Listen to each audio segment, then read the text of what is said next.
A new electric vehicle pilot program has launched in Tacoma. Join in the Food Saver Challenge to help divert food waste, and local leaders in historic preservation were recently recognized. All that and more coming up next on Tacoma Report.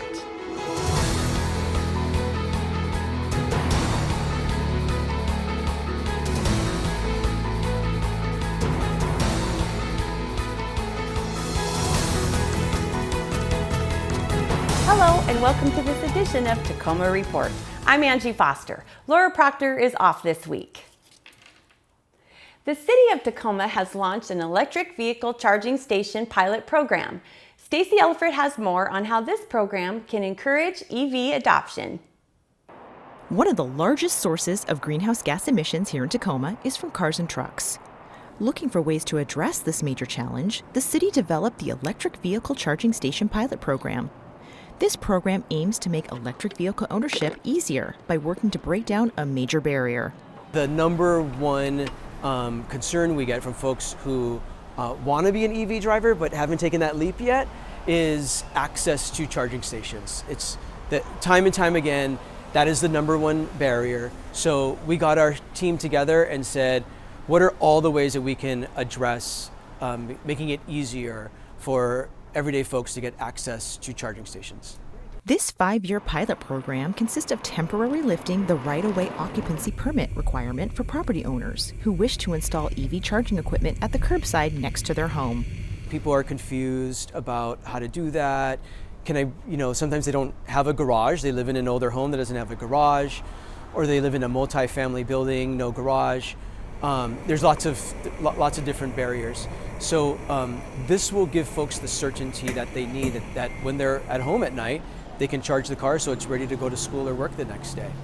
The program allows EV charging equipment on residential streets only, but is not available on arterial streets. The city has created a tip sheet that provides a guide for property owners to find out what is required to participate.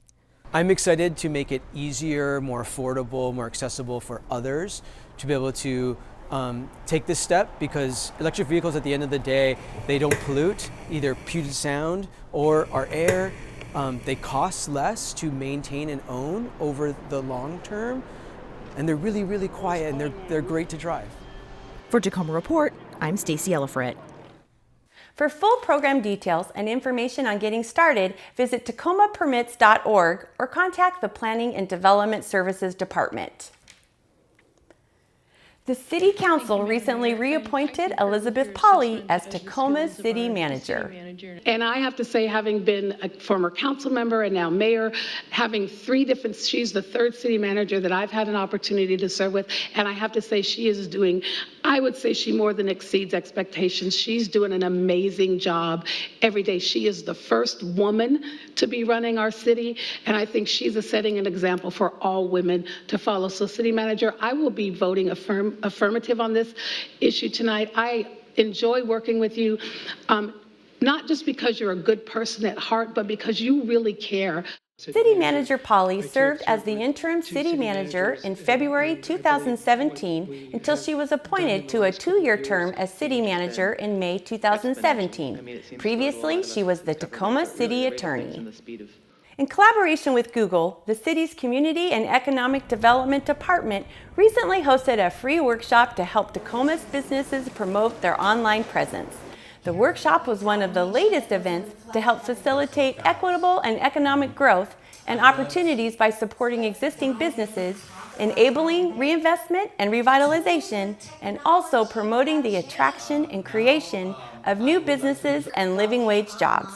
Check out makeittacoma.com for more informational resources and opportunities. The Rapid Graffiti Removal Program can help property owners on key corridors in Tacoma quickly address graffiti. Cleaning off tags within 72 hours can reduce the likelihood of future crime from happening. According to the Tacoma Municipal Code, graffiti removal is the responsibility of the property owner.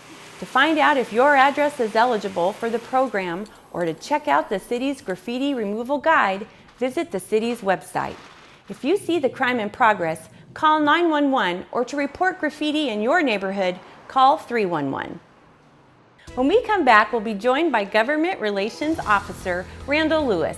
He'll talk about what that office entails, and we'll also get an insight into the legislative process. Don't go away.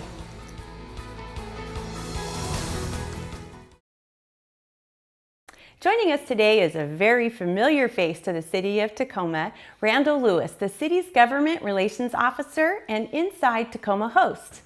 Welcome to Tacoma Report. Thank you. Randy. Happy to be here. Thank you for being here. It's a real treat to have you. Can you share with those viewers that may not know, what does the actual relations office do? Government relations is the group of folks who are in charge of our interaction with other governments that we have to do business with. The county, regional governments like other cities, other counties, the state of Washington and the federal government, the Puyallup tribe, others like that. Wow. How can citizens get more involved in the actual legislative process? Well, every year the City Council adopts a legislative agenda for the city for both the state and federal levels. That always happens in like November, December, sometime like that. And that's on a council meeting. People can come and testify about the things that are on that agenda, things they think should be added. Maybe they don't disagree with the position the city's going to take. And all of those things have happened over the years. It's not something that happens every year, but every now and then we have citizens actually come and talk to the city council about what's on their legislative agenda. So that's the best way. Getting involved and being a voice. Right. So how long have you been doing this type of work? I have been the government relations officer for the city for 28 years. Wow, that's a long time. Yes. So no doubt you've seen a lot of changes. Has there been anyone that's been the most notable for you? I think there's a policy thing and a physical thing that I'm proudest of in my career. The policy thing is right after the state passed the Growth Management Act back in 1990 and 91 is when I started with the city. And the city of Tacoma's planning department staff came up with an idea to help implement that. If cities were going to be the place where growth was going to be attracted and drawn to, we needed to have some tools for that. And that's where the multifamily housing tax abatement law came from. Now, I know it's controversial with some folks who think it's it's tax breaks for big developers, but it has lots of good policy implications too. And that was a bill that the city's planning department came up with. I went out and found the lobbying strategy for that and got that through. And it's made a tremendous difference in Tacoma and in other cities across the state. So that's the policy piece. I think physically it's always great to be able to bring something, get the money home for a big project, and by far the biggest one is the convention center. We were able to get enough state money to help us build a really first-class facility. It's already seeing its spin-off of the new hotel that's under construction right now would not be coming here if it had not been for that facility. So I think Tacoma's opportunity in tourism, as we've heard, is at a peak in Tacoma and Pierce County over where it's ever been before. Yeah. And that's kind of a result of having those kinds of facilities. So I every time I drive by that building, I go, yeah, my name's not on the plaque anywhere, but nevertheless, awesome. It's here because of the work we did in government relations. Well, what does for those that may not know, what does the lobbyist actually do? Well, we talk to the elected officials at the state or the federal level about what the city's agenda is, try to find someone who will be sympathetic to sponsor that for us, and then just work it through the process. Especially at the state legislature, they meet in these fixed periods of like 105 days or 60 days. So you've got to meet the deadlines to get through the various hurdles, and thousands of bills are introduced and only a few hundred actually pass. So you got to be there. You've got to engage early and often and everywhere. That's for sure. So I understand that you are getting ready for retirement. Yes, I am at the end of July. Do you have any special plans? Not anything immediate. My wife and I are going to stay here in Tacoma. It's our hometown, and not planning to go anywhere. So we'll be active in civic affairs just as citizens instead of as an employee. Awesome. Well, Randy, thank you for taking the time to be with us today. You've done some great work, and I think you're going to be missed a little bit, but we just really do appreciate you coming and being with us today. Well, thank you. Thank you. Up next, we're going to find out how to plan for construction delays at the Tacoma Recovery and Transfer Center.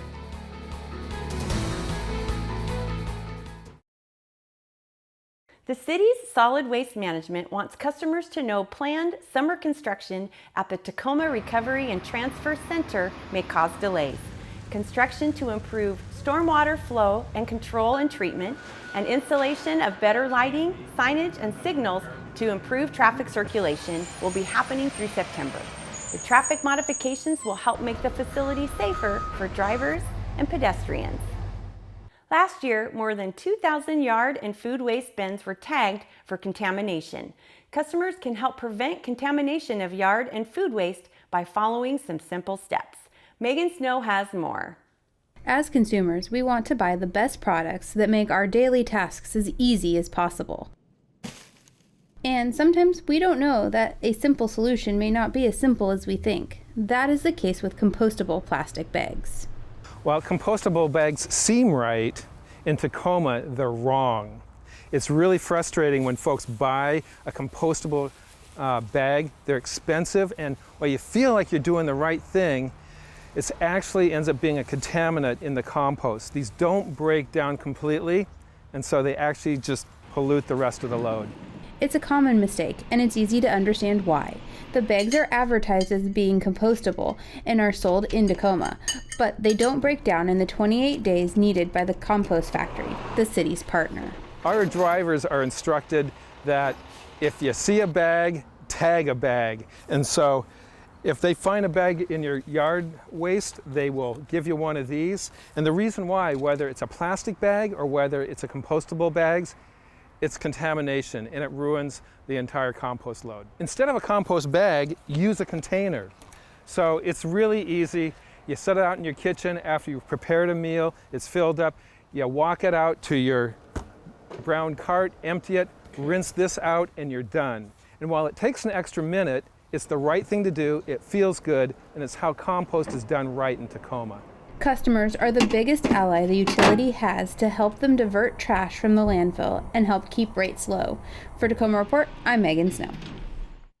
For a full list of what is and isn't recyclable, visit them online or dial 311. Summer kicks off in a big way with the Emerald Queen Casino's Taste of Tacoma. This is the 33rd year of the Taste, and Tacoma Report's Dave Gordon has a preview on this year's event. Right now, we're in peaceful Point Defiance Park. But real soon, we're going to be packed full of people! The Taste of Tacoma is practically a tradition in our area. Forget the calories and add on another notch or two to your belt. The Taste is a food-for-all icon. This year, it's an incredible food and wine festival. Over 250,000 people attend. There's live cooking demonstrations, food vendors, entertainment. You'd be crazy to miss it. Parking will be tough due to a variety of waterfront improvements around Point Defiance Park, so free shuttles will be available throughout the weekend. The Taste Express, offered by Pierce Transit, is a free-to-park, free-to-ride shuttle to the Taste of Tacoma from the Tacoma Community College. A 3-day weekend of culinary adventure. Keep in mind, this is the Northwest launch in the summer, with more Tacoma events coming up along the way. For Tacoma Report, I'm Dave Gordon. Mark your calendar June 21st through the 23rd for your Taste of Tacoma. Beginning June 1st, many restaurants in Tacoma challenge themselves to take action to prevent wasted food during the 20-day For the Love of Food Tacoma's Food Saver Challenge. So Tacoma's Food Saver Challenge is a 3-week event for local restaurants hosted by the city's Office of Environmental Policy and Sustainability. So during this 3-week challenge, we'll be celebrating the work that participating restaurants already do to prevent wasted food, as well as challenging them to try a new food saving strategy. Restaurants can do a number of food saving strategies. These include things like tracking and measuring their wasted food, taking a nose-to-tail cooking approach to make sure they're using all the parts of the food, composting food scraps through the city's food cycling program. And also during the last week of the challenge, restaurants can create a special menu item that creatively celebrates food waste prevention strategies. The challenge is important for a number of reasons. Food is actually the #1 thing we throw away in Tacoma. We throw away more food than paper or plastic. We're currently sending about 28,000 tons of food to the landfill every year, just in Tacoma. And food that ends up in the landfill produces a lot of methane, which is a greenhouse gas stronger than carbon dioxide. So through this challenge, participating restaurants are really leading the charge against food waste in Tacoma, and we're hoping that people like you and others in Tacoma will feel inspired to take action at home and to think about how they can prevent food waste in their own kitchens. During the challenge, community members can attend free film screenings of the documentary Wasted at the Grand Cinema at 6:30 p.m. June 12th and at the Eastside Community Center at 6:30 p.m. June 25th. For more information about the challenge or to simply sign up to participate, visit the website. It's the nature of things for kids and summer camps, especially here in Tacoma.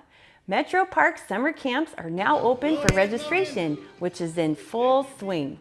Kids ages 6 through 14 can sign up for a variety of camps featuring land and sea adventures in and around Tacoma. Dozens of dates and times are still open for your young ones to get involved in all sorts of outdoor activities, from kayaking and backpacking to gardening and exploring life under sea. There's something for every family. Admission fees vary depending on the camp, but for the best information on availability, dates, and times, log on to the Metro Parks website. After the break, we'll learn what to do to avoid heat-related illness. And we're also going to find out what takes place at the Tacoma Police Department Citizens Academy. Don't go away. As summer days get hot, now is the time to prepare for the heat. According to the Tacoma Pierce County Health Department, community members can take some steps to help prevent heat-related illness. You can plan outings to air-conditioned places like taking the family to a museum or library. At home, cover windows that receive morning and afternoon sun. Always drink plenty of water and limit your time in the direct sun. For more information, visit the Tacoma Pierce County Health Department website and check out their Keep Cool page. The Landmarks Preservation Commission recently recognized local leaders in preservation. An esteemed group of recipients were honored at the Historic Preservation Month reception and awards event held in May. A wide range of categories were acknowledged, including residential renovation, community engagement and events, broadening perspectives, and excellence in historic preservation. Each year, this event works to highlight the diversity of Tacoma's historic resources and heritage community. Test your knowledge of state and city trivia at the History Happy Hour Trivia Night. This event is taking place at the Swiss Restaurant on Thursday, June 18th at 6 p.m.